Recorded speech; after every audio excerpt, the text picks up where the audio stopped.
Hallo und herzlich willkommen zu unserem kurzen Video, in dem wir zeigen, wie wir bei 4CAM unser S4HANA-System mit echten Signalen und echten Steuerungen verbinden. Wir haben dazu eine kleine Demo aufgebaut. Wir werden im S4 einen Auftrag anlegen, werden ihn freigeben, ziehen ihn dann in die DM und werden ihn dort für sogenannte Shopfloor Controls für die Fertigung freigeben.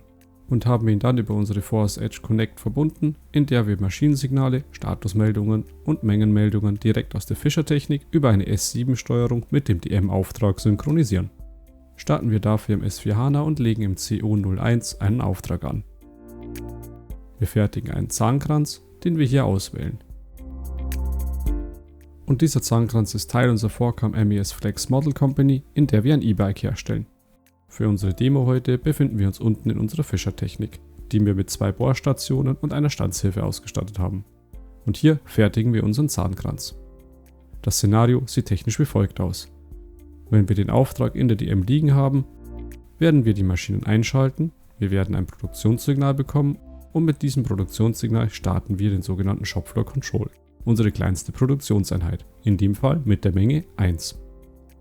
Sobald das Teil in der Stanze liegt, senden wir ein Mengensignal, das uns Quantity 1 liefert. Und damit ist der Shopfloor Control abgearbeitet und wird entsprechend im DM und auch in S4 synchronisiert. Das Ganze wiederholen wir und wir haben dann unseren Auftrag mit 2 Teilen beendet. Also, wir befinden uns jetzt im S4-System. Wie schon erwähnt, wir produzieren 2 Teile, die bis morgen fertig sein sollen. Geben das Ganze frei und sichern es. Und bekommen jetzt unseren Auftrag 153. Dieser muss logischerweise im nächsten Schritt in SAP DM.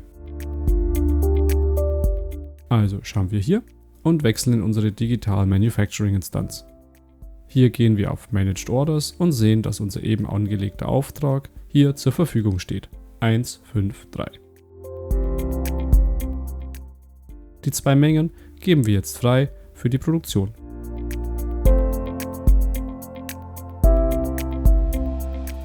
Und erhalten 2 sogenannte Shopfloor Controls, 1370 und 1371. Diese müssten jetzt logischerweise auch im Operator Dashboard oder Production Operator Dashboard POD entsprechend zu sehen sein. Das schauen wir uns jetzt an, indem wir den Screen refreshen und dann werden unsere 2 Shopfloor Controls sichtbar. Wir schalten jetzt die Maschine ein und mit dem Einschalten der Maschine erhalten wir von unten die Signale.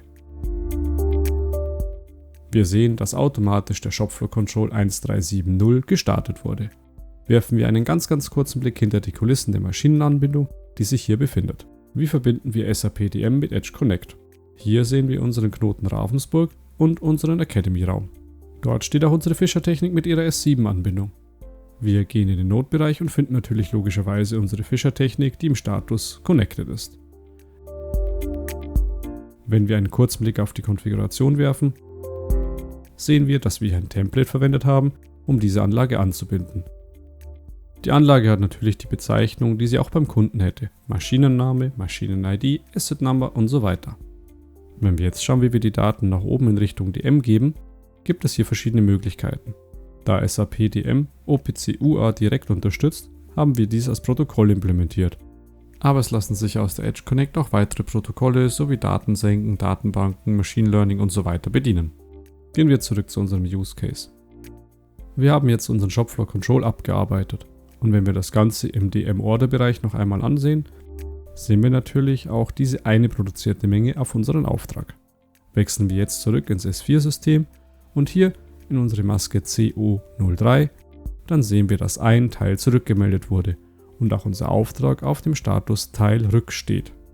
Arbeiten wir jetzt noch geschwind das zweite Teil ab, wechseln dazu wieder in unsere Operator-Sicht und starten unsere Anlage. Wenn wir im DM bleiben und kurz auf den Auftrag schauen, sehen wir, dass nun 2 von 2 Teilen produziert wurden. Wechseln wir wieder zurück in unser S4-System und wir sehen, dass 2 von 2 Mengen produziert wurden.